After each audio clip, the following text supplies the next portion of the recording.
Students आज हम बात करेंगे kinetic molecular model of matter पर। मतलब मैटर क्या होता है जी? मैटर कहते हैं कि हर वो ऑब्जेक्ट जो कि स्पेस रखती हो, मैस रखती हो, ठीक है, उसे हम मैटर कहते हैं, जो कि अपनी यानी चार स्टेट्स में एग्जिस्ट कर सकती है। उसमें एक उसकी सॉलिड स्टेट है, ठीक है, एक उसकी जो है वो लिक्विड स्टेट है, एक उसकी जो है वो गैस स्टेट है, ठीक है, यहाँ पर चलें लिख देते हैं जी गैस। और अब यानी गैस से फर्दर हम उसको प्लाज्मा में भी ला सकते हैं, उसकी एक प्लाज्मा स्टेट भी है। अब ये यानी वो सारी वो स्टेट्स हैं जो कि एक मैटर की ही हैं, ठीक है। मैटर यानी हमें इस शक्ल में नजर आ सकता है। अब उसमें उनके मोशन के हवाले से हमने देखना है कि उसके उनके मॉलिक्यूल्स किस तरह से मोशन में होते हैं, या क्यों कम मोशन में होते हैं और क्यों ज्यादा मोशन में होते हैं, उनके क्या रीजंस हैं, ठीक है। अब मॉलिक्यूल क्या होता है, ये हमारा पहला यानी जहन में जो क्वेश्चन आता है, इस पर हम जवाब देते हैं जी। हम ये बात जानते हैं कि हर ऑब्जेक्ट जो है वो स्मॉलेस्ट पार्टिकल यानी एटम से मिलके बना है। मतलब एटम इनका एक बिल्डिंग, वो हम कह सकते हैं स्ट्रक्चर का एक पार्ट है जो कि उसको बनाता है उस ऑब्जेक्ट को, ठीक है। यानी एक स्मॉलेस्ट पार्टिकल कहा जाता है, जो जिसके अंदर मजीद पार्टिकल्स होते हैं, इलेक्ट्रॉन प्रोटॉन्स, वो एक अलग बात है। अब ऐसा है कि अगर हम एटम ही को देखें तो कोई भी एटम हम उठा लें तो वो वाइब्रेटरी मोशन में लाजमी होता है, ठीक है। यानी अब हम ये देख रहे हैं कि ये जो हमारे पास मॉलिक्यूल है ये बनता कैसे है। ये बनता है जी जब दो एटम्स या दो से ज्यादा एटम्स कंबाइन हो जाएं तो ये एक मॉलिक्यूल को बनाते हैं, ठीक है। जैसे मैं यूं बात करूं कि जो हमारे पास वाटर है H2O, ठीक है, ये किस तरह से किन किन के यानी केमिकल्स के एटम से मिलकर बना है। अगर हम देखें तो हाइड्रोजन के इसमें दो एटम्स शामिल हुए, ठीक है, यहाँ पर उनकी तादाद कितनी है, दो है। और ऑक्सीजन जो है उनकी जो कह सकते हैं एटम की तादाद है वो एक है। तो ये इस तरह से कंबाइन होकर ये तीन एटम्स एक मॉलिक्यूल बना रहे हैं वाटर का। तो इस तरह से अब ये वाटर मॉलिक्यूल एक मैटर की ही स्टेट है जो कि हमारे पास लिक्विड फॉर्म में है। तो अब इसमें लिक्विड्स की जो प्रॉपर्टीज हैं, या जो हम ये कहते हैं कि ये इनमें मॉलिक्यूल्स क्यों दूर दूर, क्योंकि हम अब मॉलिक्यूलर मॉडल के हवाले से बात करें और काइनेटिक मतलब मोशन के हवाले से हम बात करें तो हम अब इसको स्टडी करते हैं। यानी यहाँ पर मैं तीन कंटेनर्स बनाता हूँ यानी जिनमें के इक्वल मिकदार यानी एक वॉल्यूम की, मतलब यूं कह सकता हूँ कि ऑब्जेक्ट की जो वॉल्यूम है थ्री डायमेंशनल सरफेस में वो एक जैसी आ सके, ठीक है। मतलब वॉल्यूम मैंने जो है उनको जगह दी है एक जगह पर रहने की, वो एक जैसी है, ठीक है। अब उनमें कौन से वाले मॉलिक्यूल ज्यादा मूव कर रहे हैं, कौन से नहीं कर रहे, क्या शेप पे इफेक्ट पड़ता है, अब हम उन सारी बातों को समझते हैं। देखें जी ये कंटेनर हमारे पास यहाँ पर है, एक यहाँ पर है और एक यहाँ पर है, ठीक है।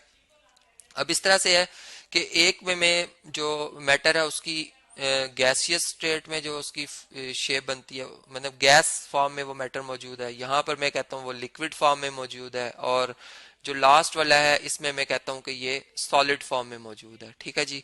अब हम देखते हैं जैसे एक आम सी लाइफ की बात है कि एक स्केल अगर हम देखते हैं, वो स्केल लकड़ी का हो या आयरन का हो, वो अपनी यानी उसकी जो शेप है वो चेंज नहीं हो रही होती। लेकिन अगर मैं उसकी निस्बत एक वाटर एक गिलास में डालता हूँ या एक जग में डालता हूँ तो उसकी शेप चेंज हो जाती है। मतलब जिस तरह के कंटेनर में वाटर को डालता हूँ वो उस तरह का हो जाता है। अब ये क्यों है? मतलब गैस तो चले हमें बज़ाहिर नजर नहीं आती, जैसे एक बैलून में अगर हम एयर फिल करें तो वो हमें फिर उसका एक खास नजर आती है उसकी शेप के, वो राउंड शेप में बन जाता है बैलून, ठीक है। वो तो एक चले एक अलग बात है। अब यहाँ पर हम ये देखते हैं कि गैस में जो मॉलिक्यूल्स होते हैं वो कितने आपस में दूर दूर हो सकते हैं। नहीं, अगर फर्ज करें ये गैस मॉलिक्यूल है ये दूसरा, तो इनमें आपस में गैप ज्यादा होता है, मतलब इनके साइज से ज्यादा इनका गैप होता है। और ये सारे रैंडम मोशन में होते हैं और एक कांस्टेंट वेलोसिटी के साथ मूव कर रहे होते हैं, इससे टकरा भी रहे होते हैं, वाइब्रेट भी कर रहे होते हैं, यानी टू एंड फ्रो मोशन जिसे हम कहते हैं, और मोशन में भी होते हैं, ठीक है, कांस्टेंट स्पीड के साथ। तो ये साथ ये गैस मॉलिक्यूल्स मैंने यहाँ पे शो किए हैं जो कि आपको अलग अलग दूर दूर नजर आ रहे हैं, ठीक है। तो ये इस तरह से है।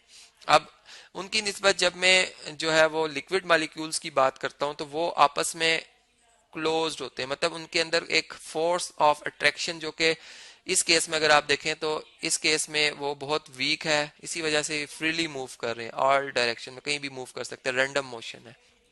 जबकि वाटर मॉलिक्यूल्स में वो अट्रैक्टिव फोर्स होती है और ये मॉलिक्यूल्स फिर लेयर्स में एक दूसरे के ऊपर स्लाइड कर सकते हैं। मतलब ये मोशन तो इनमें होता है, इनमें भी वाइब्रेटरी मोशन परफॉर्म हो रहा होता है। जैसे मैंने शुरू में कहा कि हर एटम वाइब्रेटरी मोशन तो परफॉर्म कर रहा होता है, और एटम से मिलके मॉलिक्यूल्स बने हैं तो ये वाइब्रेटरी मोशन में तो होते हैं।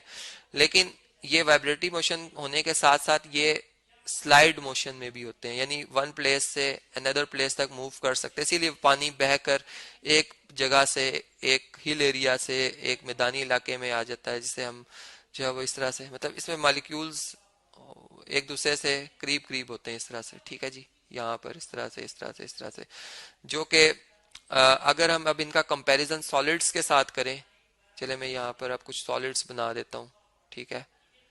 अगर हम अब सॉलिड्स बना लें तो उनमें मॉलिक्यूल्स बहुत ज़्यादा आपस में अटैच होते हैं, मतलब बहुत ज़्यादा क्लोज्ड होते हैं, और उनमें जो अट्रैक्टिव फोर्स होती है वो बहुत ज़्यादा होती है। इसी वजह से वो सिर्फ वाइब्रेट तो कर रहे होते हैं, लेकिन वो जो है अपनी जो पोजीशन है, मतलब मैं यूं कह सकता हूँ कि वो एक प्लेस से दूसरी जगह मूव नहीं कर सकते, ठीक है, शिफ्ट नहीं कर सकते, जिसकी वजह से उनकी जो शेप है वो वही रहती है। मतलब एक बुक है, वो बुक अपनी उसी यानी उसी वजह से हम उसको रिजिड बॉडी कह सकते हैं, या एक पत्थर को हम रिजिड बॉडी इसीलिए कहते हैं कि वो उसकी जो शेप है उस पर हम जितनी फोर्स लगा लें, वो उसके उसके जो मॉलिक्यूल्स हैं जिससे वो मिलके बना, उनके दरमियान जो फोर्स है या वो जो उनकी पोजीशन है वो चेंज नहीं होती, इससे उनकी शेप चेंज नहीं होती। जबकि लिक्विड जो होते हैं वो अपनी शेप चेंज कर लेते हैं, यानी जैसा मैंने कहा कि आप एक गिलास में पानी को डालते हैं तो वो गिलास की शक्ल का बन जाता है, ठीक है, मतलब मॉलिक्यूल्स का जो शेप बन जाती है वो गिलास जैसी बन जाती है। आप किसी जग में डालेंगे वो जग जैसे हो जाएंगे। आप किसी मतलब के अगर उनको जमीन पर फेंक दे तो वो जमीन के सरफेस के ऊपर इस तरह से जो है वो फ्लैट से हो जाएंगे, ठीक है, मतलब कि वो मूव भी कर सकते हैं, जबकि सॉलिड्स वाले मॉलिक्यूल्स मूव नहीं कर सकते। ऐसे सॉलिड्स ऑब्जेक्ट्स जो होते हैं वो अपनी उसी शेप में बरकरार रहते हैं हमेशा, ठीक है जी। ये एक रीजन था। तो यहाँ पे मैंने कुछ मॉलिक्यूल्स को आपस में काफी क्लोजली जो है वो शो किया हुआ, बाउंड हुए हुए हैं, ठीक है, इस तरह से। तो ओवरऑल हमने देखा कि इनमें जो अट्रैक्टिव फोर्स होती है, अट्रैक्टिव अट्रैक्टिव फोर्स, ठीक है, वो क्या होती है जी, बहुत वीक होती है। यहाँ पर फोर्स को मैं बेहतर बना देता हूँ जी, फोर्स ये क्या होती है, इसमें बहुत वीकर होती है, ठीक है।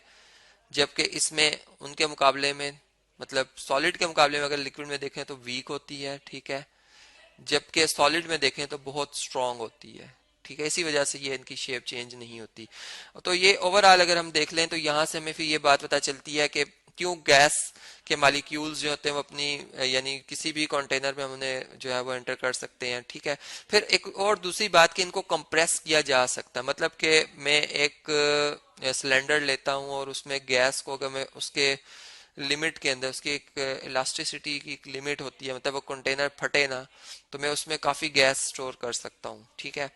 लेकिन लिक्विड में ये होता है कि उसमें अगर हम प्रेशर उसको कंप्रेस करना चाहे तो वो कंप्रेस नहीं किया जा सकता उन्हें, ठीक है, मतलब कि गैसेस में कंप्रेशन की गुंजाइश होती है और सॉलिड्स में तो बिल्कुल नहीं होती। मतलब जो उनकी शेप होती है वो उनमें मॉलिक्यूल्स इतने क्लोज होते हैं कि उनको और मजीद आप क्लोज नहीं कर सकते।